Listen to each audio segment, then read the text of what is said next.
새 정부 들어 세 차례 부동산 대책이 나왔습니다. 부작용이 있었다면 꼽아주시죠.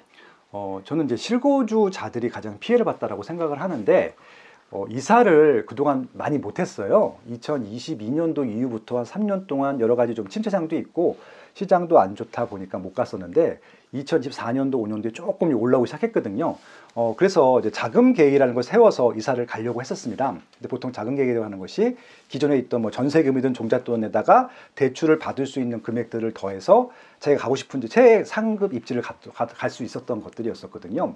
그래서 연봉이 한 1억 정도 되는 사람들은 DSR이 한 7억 정도 나오고 맞벌이게 되면 한 14억 정도가 나옵니다. 그래서 여기다가 종잣돈이든 뭐든 보태서 가려고 했었는데 첫 번째 대책 627 대책 때문에 6억으로 일단 대출 상한이 막혔습니다. 그래서 이제 그 이상은 대출을 못 받기 때문에 더 이상 더 좋은 집으로 못 가게 됐고요. 그리고 10월, 15월 대책부터는 금액이 더 낮아집니다. 그래서 2억, 4억, 6억이고 또 이 와중에 DSR을 또 가산점유를 보태는 것들이 있습니다. 더 낮아져서 아마 작년이라든지 올 상반기 때 받을 수 있는 금액보다 최소한 30% 이상 줄었거든요. 그러면 이제 상급지로 못 가는 것이죠. 그럼 상급지를 못 하게 되면 보통 이사들을 안 가시거든요. 그래서 이사를 못 가고 주저앉거나 이사를 꼭 가야 되는 분들은 가려고 했던 아파트보다 수준을 낮춰요.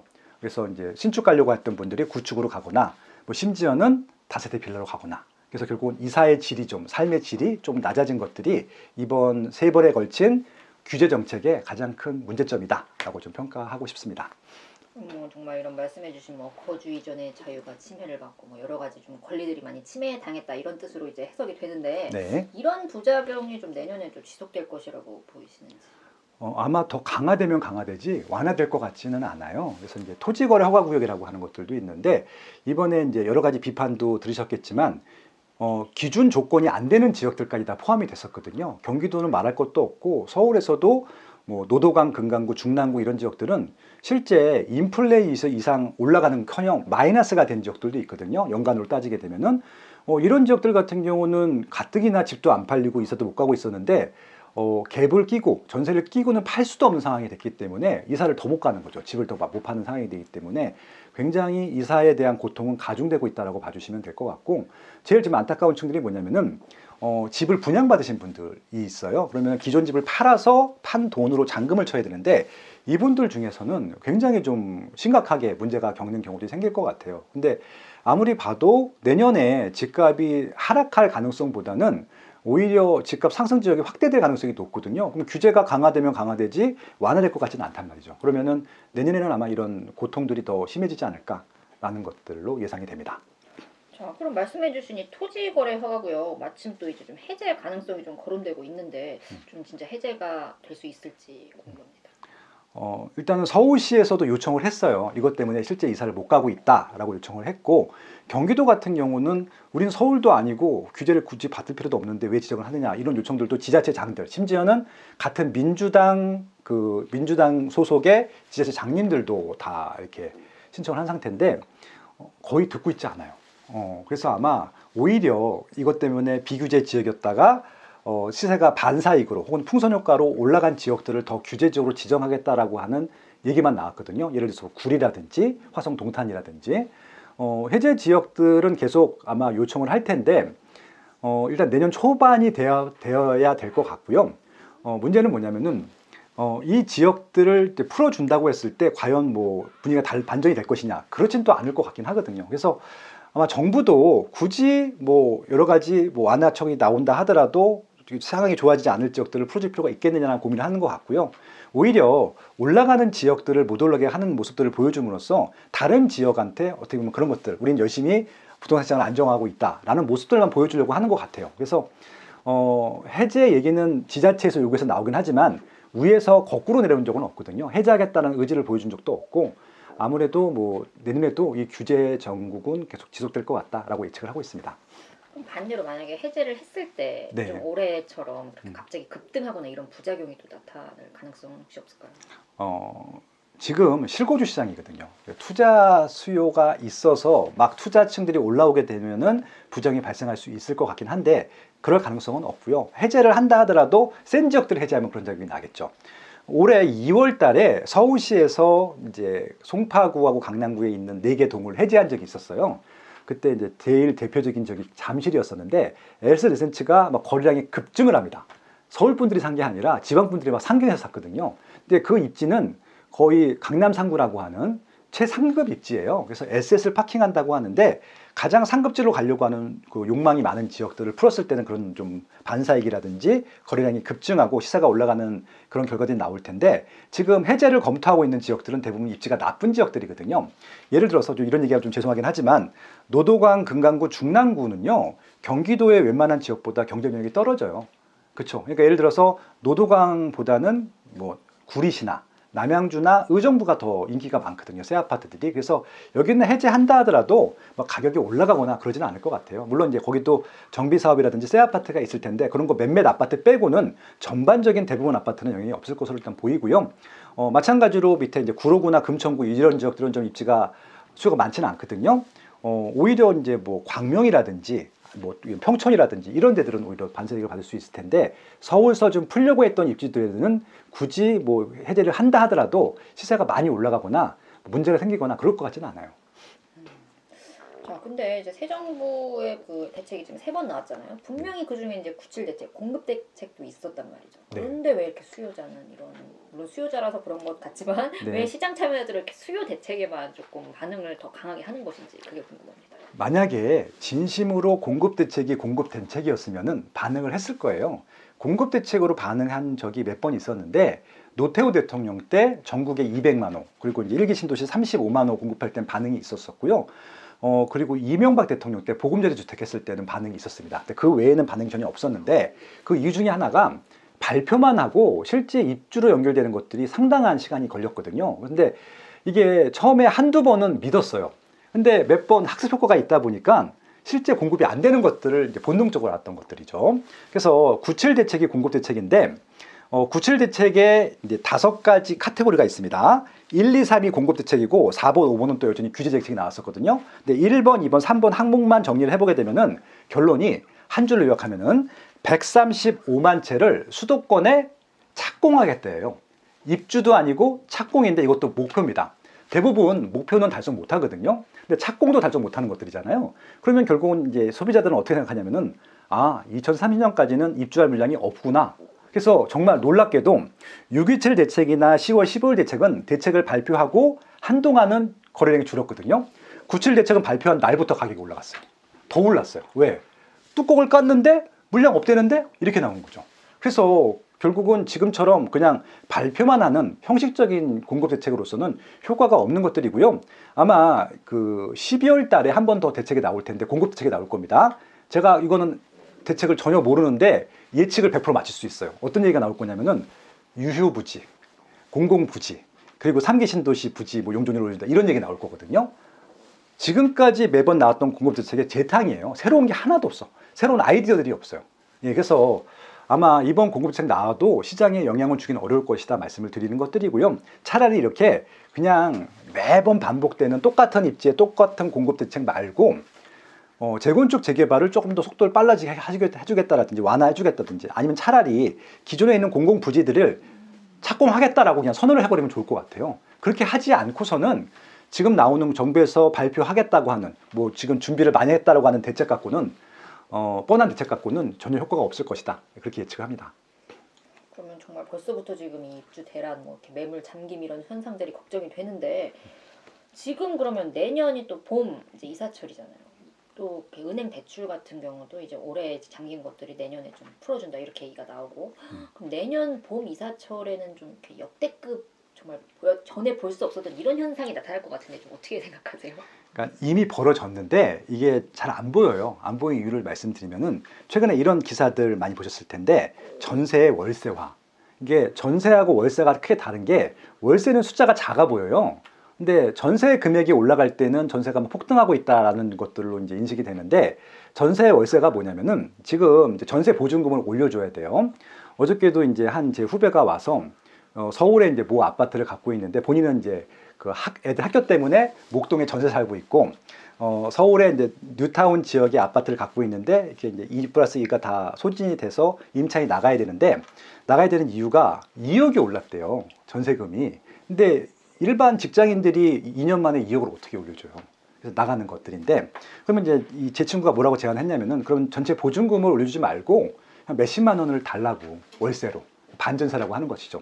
요청을 했는데, 월급쟁이들이 몇십만 원 월급에서 생활비 줄이는 것들도 어렵거든요. 결국은 이제 하급지로 이사를 가기로 하고 마무리했다고 말씀을 드리고 싶습니다. 근데 이 얘기를 왜 말씀을 드리냐면요, 만약에 그대로 계약했을 경우에는요, 전세 보증금이 똑같잖아요.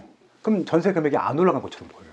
근데 월세가 붙은 거잖아요. 이건 올라간 거거든요. 이미 그래서 지금 반전세가 기하급수적으로 증가하고 있는데 좀 이슈하면 안 됐을 뿐이거든요. 내년에도 아마 전세금을 올려주지 못할 거예요. 왜? 전세자금 대출이 지금 규제예요. 지금 12월 달에는 아예 지금 안 나옵니다. 웬만한 은행들. 정부에서는 규제하지 말라고 했다는데 규제 다 받고 있거든요. 은행에서 알아서 지금 대출 안 해주고 있으니까 내년도 규제 안 한다고 하면서 초반에 나올 텐데, 이미 전세 금액은 뭐 2억, 4억씩 올라갔는데 지금 6억 원 이하 금액들만 대출이 나오고 맥시멈이 5억, 6억이거든요, 전세금. 근데 전세금 올라간 것만큼 대출이 안 나오잖아요. 이미 풀로 쓴 사람들은 전세금을 올려줄 수가 없기 때문에 월세를 올려줄 거거든요. 그럼 결국 뭐냐면은, 전세금은 올라가는 지역들도 있겠지만 통계적으로 보면은 올라가지 않는 것처럼 보일 겁니다. 그래서 아마 대부분 다 반전세로 갈 텐데, 이게 서민층들한테는 더 힘든 거죠. 차라리 대출을 받아서 내면은 이자 조금 내고 조금 살 수 있는데, 그냥 대출이 안 나오다 보니까 내 생활비에서 월세를 쪼개서 줘야 되는 거예요. 그래서 이미 시작을 했고 내년에는 이게 더 심각해질 것이다. 더 많은 사람들이 반전세에서 생활비에서 몇십만 원씩 아마 월세 부담을 하게 될 것이다. 그렇게 예측을 하고 있습니다. 자, 그러면 그렇게 말씀하신 거는 아무래도 이렇게 좀 서울, 특히 뭐 이렇게 상급지 쪽에서 이렇게 좀 그런 현상이 많을 것 같아요. 네. 그렇다는 얘기는 반대로 이렇게 정말 지방이나 이런 하급지 같은 경우도 상황이 다를 것 같단 말이죠. 그래서 이런 좀 부동산 시장 양극화가 계속 심해지고, 뭐 얼마 전에 기사 보니까 지방 뭐 아파트 한 100채를 팔아야지 월세를 한 채 산다 뭐 이런 기사 봤는데, 네. 이런 식으로 좀 양극화가 너무 심해지고 좀 서울 집값으로 이렇게 자산이 몰리고 이러다 보면 원화 가치도 굉장히 떨어지고, 뭔가 이런 자꾸 이런 식으로 국가 경제에도 좀 이렇게 악영향을 끼치지 않을까, 이런 것도 좀 걱정이 되는데 어떻게 보시나요? 양극화라고 하는 것은 뭐 한국만의 현상은 아니고요. 어쩔 수 없는 현상이라고 생각합니다. 다만 이것이 가속화되고 있는지, 너무 빠른지 않은지, 그리고 선의의 피해자가 발생하지 않고 있는지를 봐야 되거든요. 갈 수 있는데 못 가는 건 선의의 피해자고, 집을 팔 수 있는데 못 파는 것도 선의의 피해자라고 생각하는데, 이 정책의 대부분의 원인은 뭐냐면요, 정책이 잘못됐어요. 이게 왜 그러냐면은 똘똘한 한 채예요. 지금 정책의 결과는 한 채만 사라고 하는 것들이거든요. 수요가 많은 데들은 한 채만 사도 돼요. 서울 같은 지역은. 여기는 상관이 없는데 지방은 수요가 없어요. 공급이 더 많아요. 그럼 여기는 어떻게 해야 되냐면은 공급자 말고 수요자를 넣어줘야 돼, 인위적으로. 그러니까 다주택자들을 넣어줘야죠. 다주택자를 넣어줘야지 지방은 임차 시장도 안정되고 아마 매매 시장도 안정이 될 겁니다. 왜 그러냐면은 그들도 이사를 가야 되거든요. 이사를 가려면 누구한테 넘겨야 되는데 받아줄 사람이 없는 거예요. 지방 지금 부동산의 침체는 그런 문제가 있고요. 근데 지방에서도 참 문제가 되는 것들이, 지방에서도 양극화가 됩니다. 이래서 대구도 부산도 수성구는 오르고요, 해운대구, 수영구는 올랐어요. 올해 올랐거든요. 올라간 이유는 제가 작년부터 얘기를 했었습니다. 뭐라고 얘기했냐면은 전세가를 보라고 말씀드렸거든요. 매매가는 오르고 있지 않지만 전세가가 올라간 지역들은 분명히 6개월 후에, 1년 후에는 매매가가 올라갈 것이라고 제가 작년에 전망을 했던 것이 있거든요. 그대로 됐어요. 수성구는 전세가 먼저 올랐고, 지금 매매가로 따지게 되면 올해만 한 3억 정도가 올랐고, 해운대구나 수영구, 부산에서 제일 잘 나가는 지역들도 그 정도가 올라갔었거든요. 그러니까 지방에서도 정말 최상급지들은 전세가가 올라가면서 매매가가 올라가고 있기 때문에 이게 단순히 서울과 지방만의 문제가 아니라 지방 내 대도시에서도 양극화가 벌어지고 있다는 것들이 문제일 텐데, 그 이유는 딱 하나예요. 다주택자들이 집을 못 사게 하고 있기 때문에 그래요. 어차피 다주택자들은 비싼 주택들을 2개, 3개 사지 않아요. 싼 주택들을 사는 것들이거든요. 조금 수익을 보기 위해서. 근데 그것들을 좀 다 막아놓은 상태라서 전 지금이라도 좀 분리과세 같은 걸 해서 서울은 한 채만 사게 하더라도 지방은 추가적인 주택을 사는 것들을 좀 허용해 준다고 하면은 서울로만 몰리고 있는 유동성이 지방으로 좀 돌릴 수 있을 거라고 생각하고 있거든요. 제가 요즘 지방 강의를 많이 가는데 최근에 전주를 갔었어요. 전주에 이제 제일 비싼 아파트 2채를 갖고 있는 분이 최근에 팔았대요. 팔아서 왜 파셨어요? 했더니 서울 똘똘한 한 채를 하고 싶어서. 그러니까 그럼 서울에 사실 거예요? 했더니 거주하지는 않을 거래요. 근데 10월 15일 대책 직후였거든요. 그래서 근데 그 10월 15일 대책 이후에 전에 매도를 했고 살려고 했었는데 규제 정책이 발표된 거예요. 그러니까 이번 중간에 지금 붕 떠버린 거죠. 실거주를 못하니까. 그런 겁니다. 그러니까 이 말씀은 중간에 붕 떠버렸다는 얘기를 하고 싶은 게 아니라 지방 분들도 어차피 한 채밖에 못 사기거든요. 지방도 다주택하면 규제를 받아요. 규제 지역은 두 채부터 규제를 받는 것이고 지방은 세 채부터 규제를 받는 것들이거든요. 요걸 분산시켜야 돼요. 그래서 지금이라도 지방 사는 것들에 대해서 중과 제도를 제거하지 않으면은 계속 서울 똘똘 한 채로만 몰릴 것 같거든요. 그래서 이걸 방지하기 위해서는 지방 사는 것들에 대해서는 좀 세제적인 혜택이 있어야 된다. 그렇게 좀 제안드리고 싶네요. 저는 약간 이제 마지막 질문이랑 거의 조금 비슷하게 말씀을 해주셨는데 혹시 말씀하신 혜택 외에도 좀 이런 정말 혼돈의 부동산 시장을 좀 이렇게 해결할 만한 해법이 또 있으시다면 어떤 게? 일단 규제는 안 하는 게 제일 좋고요. 그러니까 비싼 것들을 비싸게 팔게 하면 돼요. 그러니까 이게 너무 놀랍게도 그러니까 제가 하는 일이 뭐냐면요. 25년 동안 수요조사라는 걸 했어요. 수요조사하는 게 뭐냐면은 여기가 수요가 얼마큼 있을지 그리고 여기에 아파트는 최대 얼마큼 받을 수 있을지 이런 것들을 조사해서 국토교통부나 LH공사나 아니면 시공사 시행사들한테 납품을 하는 게 제 일이었었거든요. 서울도 무조건 한도 끝도 없이 올라갈 것처럼 보여도 대부분 미분양이었었어요. 최근 몇 년 동안 빼고는. 그 이유는 뭐냐면은 신규 아파트가 비싸거든요. 구축들이 싸고 그게 정상인데 지금은 신축 아파트를 더 싸게 분양하고 구축이 더 비싼 거예요. 그럼 신축이 막 분양이 잘 되면은 막 몇백 대이 나오게 되면 붐업이 되잖아요. 그럼 저기는 무조건 사야 되나 보다. 옵니다. 그러면은 이제 이거 안 사면 이것도 사야 되니까 그런 식으로 해서 막 서울만 올라가는데 이게 이런 유동성이 서울만 몰리게 되니까 다 문제가 됐거든요. 제가 드리고 싶은 말씀은 뭐냐면은 서울을 그냥 냅뒀으면 좋겠어요. 그래서 이번에 레미안 트리니원이 분양가가 전용 84 33평이 27억이었거든요. 저는 그거를 50억이나 60억에 분양을 시켰으면 어땠을까라는 생각이 들어요. 왜? 옆에 레미안 원밸리가 72억이거든요. 그러니까 50억, 60억에 분양했으면 아마 긴가민가 했을 거예요. 그러면은 미비하게 났을 것 같거든요. 그럼 여기는 상한선은 50억이구나. 딱 들어서거든요. 근데 지금은 이미 구축이 72억까지 가다 보니까 이거 27억은 분양되는 게 너무 당연하거든요. 그러니까 이것들에 대해서 상한선을 만들어줘야 되는데 지금 정책은 상급지 같은 경우는 상한선이 없어요. 그래서 그냥 미분양이 나는 금액에 분양을 시키는 게 맞을 것 같아요. 그러면 자연스럽게 피라미드 구조로 딱 형성이 되거든요. 그럼 서울보다 경기도는 무조건 싸야 되니까 거기서 또 안정이 되고 수도권보다 지방은 더 싸야 되니까 또 안정이 되고 이렇게 되는 것들이거든요. 그러니까 좀 미분양이 나는 시장을 만들어줘야 되는데 분양가 상한제 때문에 미분양이 안 나요. 좀 분양가 상한제도 제거했으면 좋겠다. 그것도 좀 아이디어로 드리고 싶네요. 네. 그 대단지 아파트 내에 그 사람들이 지나다닐 수 있는 공공 보행로 같은 것들이 있잖아요. 네, 아르테온 고덕. 예. 아, 네. 어제 거기 다녀왔는데 네. 주민들 간의 갈등이 많이 심화됐더라고요. 혹시 이런 것들을 좀 실효성 있게 해결할 수 있는 방안이 있을지. 서울 상급지라서 나오는 얘기 문제일 것 같아요. 아니요. 그거는 어차피 조금 이제 좀 복잡한데 네. 단순한 문제는 아니고요.